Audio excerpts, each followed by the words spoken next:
Hai, Assalamualaikum dan selamat datang ke NJ TV.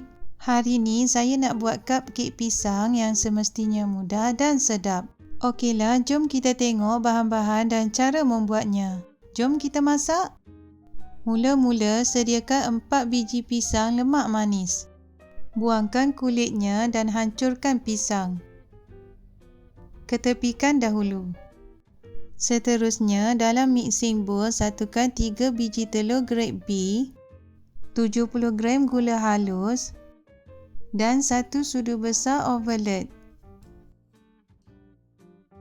Pukul semua bahan ni dengan kelajuan maksimum sehingga kembang gebu seperti dalam video.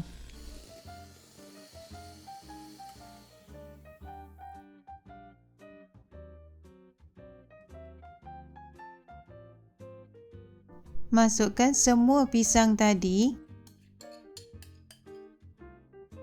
1 penutup esen pisang, setengah sudu kecil garam halus dan sambung pukul sekejap sahaja.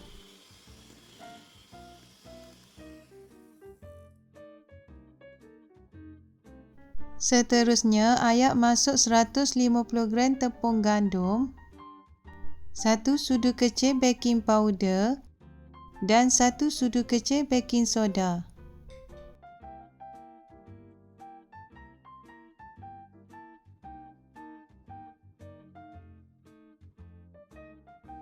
Sambung pukul adunan sekejap sahaja.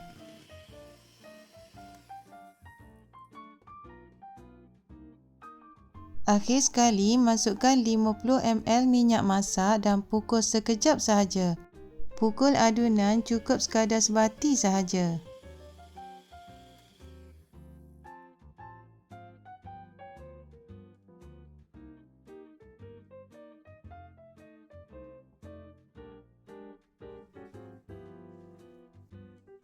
Adunan kek kita dah sedia untuk dibakar. Untuk membakar kek, saya gunakan paper cup seperti dalam video. Masukkan adunan sebanyak 3/4 bekas sahaja. Untuk resepi ni, saya dapat 16 biji cupcake pisang. Panaskan oven dan bakar kek selama 30 minit api atas dan bawah dengan suhu 180 darjah Celsius. Atau boleh sesuaikan dengan oven masing-masing. Alhamdulillah, cupcake pisang kita dah masak dan sedia untuk dihidangkan. Tekstur kek kita lembut, gebu dan cukup rasanya.